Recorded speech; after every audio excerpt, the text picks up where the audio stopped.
Good morning and welcome to the Annual Meeting of Stockholders of Lifetime Brands Incorporated. Please note that today's meeting is being recorded. During the meeting, there will be a general question and answer session which will take place after the formal matters are addressed.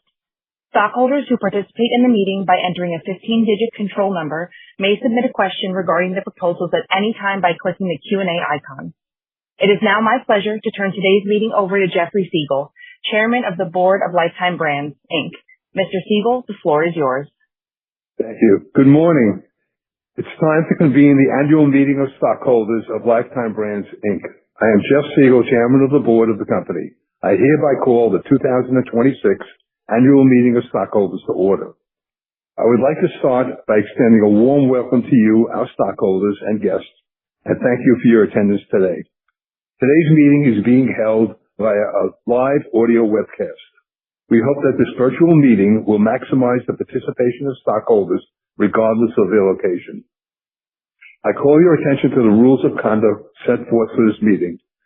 They are being made available to each stockholder in the Documents section in the upper right corner of the meeting center screen. I would like to introduce the other directors of the company. They are Robert B. Kay. Robert B. Kay is the Chief Executive Officer of the company. Jeffrey H. Evans. Jeffrey H. Evans is the Chief Commercial Officer for the Reebok brand at Galaxy Employee Corporation. Rachel A. Jarosh. Rachel A. Jarosh is past President and CEO of Enactus, a nonprofit organization. Cherry Nanninge. Cherry Nanninge is a consultant for Res Group and was the Chief Operating Officer of the New York Tri-State region of C.B. Richard Ellis, Inc., a commercial real estate firm. Craig Phillips. Craig Phillips was Senior Vice President, Distribution of the company. Veronique Gabay-Pinsky. Veronique Gabay-Pinsky leads her own brand of luxury perfumes and was Global President of the Vera Wang Group. Bruce G. Pollack. Bruce G. Pollack is a Managing Partner of Center Partners Management, LLC. Michael J. Regan. Michael J. Regan was a partner of KPMG, LLP. Michael Schnabel. Michael Schnabel is a Senior Partner of Center Partners Management, LLC. I would like now to introduce you to our officers, starting with Daniel Siegel, President of the company, Larry Winokur. Larry is Executive Vice President and Treasurer of the company and our Chief Financial Officer. Sarah Schindel. Sarah is Executive Vice President and the company's General Counsel and Secretary. Finally, I would like to introduce Mike Moran, a partner with Ernst & Young, LLP, the company's independent registered public accounting firm. I have before me an affidavit of CompuShare, our transfer agent, stating that a copy of the notice of Internet availability of proxy materials was mailed on or about May 6, 2026 to each stockholder of record as of the close of business on April 21st, 2026, the record date for this meeting. The affidavit, to which are attached copies of the notice and proxy statement, would be appended to the minutes of the meeting. Christopher Perkins, a relationship manager with ComputerShare, has been appointed to act as Inspector of Election for this meeting. He is neither an officer nor director of the company. His subscribed oath to faithfully execute his duties as Inspector of Election has been submitted and will be appended to the minutes. The Inspector of Election has polled the stockholders present and has examined the proxies. His report has been submitted and indicates that holders of shares of common stock in excess of the number necessary to constitute a quorum are present or represented by proxy. His report will be appended to the minutes. We will now vote on the 4 items set forth in this notice of Annual Meeting of Stockholders and Proxy Statement. 1. To elect 9 directors to the Board of Directors of the company, each to serve until the 2027 Annual Meeting of Stockholders and until their respective successors are duly elected and qualified. 2. To ratify the appointment of Ernst & Young, LLP as the independent registered public accounting firm of the company for fiscal year ending December 31st, 2026. 3. To approve on a non-binding advisory basis the 2025 compensation of the company's named executive officers. And 4. To approve an amendment and restatement of the company's amended and restated 2000 long-term incentive plan. If you have not voted or wish to change your vote, you may do so now by clicking on the vote icon in the upper right corner of the meeting center screen. Any stockholder who has already voted and does not wish to change their vote need not take any further action. Please reserve any questions until the appropriate question period. There will be a general Q&A portion of the meeting, which will take place after the formal matters are addressed.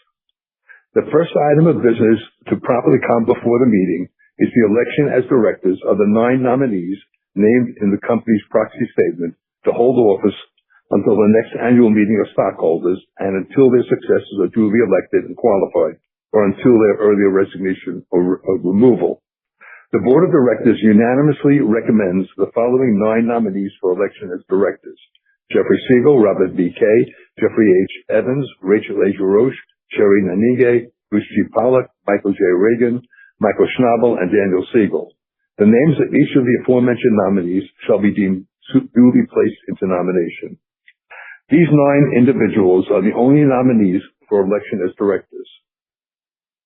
The second item of business to properly come before the meeting is the ratification of the appointment of Ernst & Young LLP as the independent registered public accounting firm of the company for the fiscal year ending December 31st, 2026. The Board of Directors unanimously recommends a vote for this proposal. The third item of business to properly come before the meeting is the approval on a non-binding advisory basis of the 2025 compensation of the named executive officers. The Board of Directors unanimously recommends a vote for this proposal. The fourth item of business to properly come before the meeting is the approval of an amendment and restatement of the company's amended and restated 2000 long-term incentive plan. The Board of Directors unanimously recommends a vote for this proposal. All agenda items are deemed duly placed before the meeting. We will now give the Inspector of Elections a moment to record the votes. Now that all of the ballots have been collected, I declare that the polls are now closed. While we are waiting for the report of the Inspector of Elections, we will move to the informal question and answer portion of the meeting. Stockholders who participate in the meeting by entering a control number may submit questions regarding the proposals by clicking on the Q&A icon in the upper right corner of the meeting center screen. Questions should relate to the official business of the meeting. Please refer to the rules of conduct for additional information regarding questions posed during the meeting.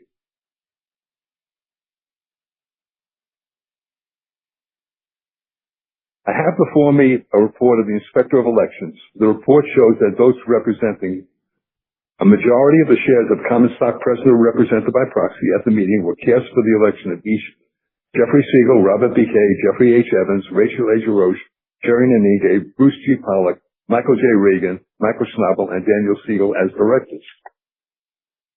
2. A majority of the shares of common stock present or represented by proxy at the meeting were cast in favor of the ratification of the appointment of Ernst & Young LLP as the independent registered public accounting firm of the company for the fiscal year ending December 31st, 2026. 3. A majority of the shares of common stock present or represented by proxy at the meeting were cast in favor of approving the 2025 compensation of the named executive officers. 4. A majority of the shares of common stock present or represented by proxy at the meeting were cast in favor of approving the amendment and restatement of the company's amended and restated 2000 long-term incentive plan. Accordingly, I hereby declare that 1.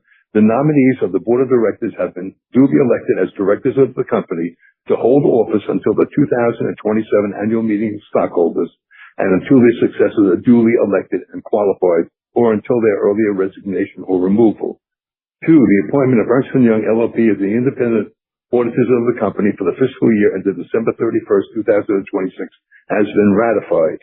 3. The 2025 compensation of the company's named executive officers has been approved on a non-binding advisory basis. 4. The amendment and restatement of the company's amended and restated 2000 long-term incentive plan has been approved.